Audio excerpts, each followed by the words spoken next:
जाणीव करून दिली. निद्राधीन असणारा आमचा देह आम्ही आमच्या स्वाधीन करून घेतला आणि आमची पावलंवाली या अवंतीच्या राज दरबाराच्या ठिकाणी अवंतीच्या राज दरबार येऊन अगदी मन आमचं हर्षभरीत होऊ लागलं.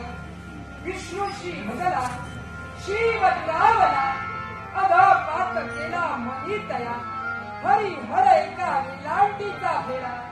विष्णूश हृदयी शिव आणि शिवश हृदयी विष्णू होय.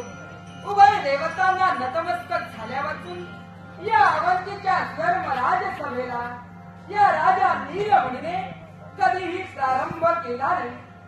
ओम नमो नारायणेती मंत्र सर्वार्थ साधका भक्ता जपता तात स्वर्ग मोक्ष फलका वेदांना गणवेनेश सिद्धो मंत्र सनातन. देवा नारायणा तुझ्या कृपा आशीर्वादाने लेखी अंकुशणी लगा ही राजकारभाराची राजसूत्रे हाती घेऊन हा राजकारभार आम्ही चालवितोय. पण आजच्या दिनी राज दरबारातली प्रत्येक पायरी चढत असताना मनाच्या ठिकाणी धन्यता वाटू लागली. धन्यता वाटू लागली. वाट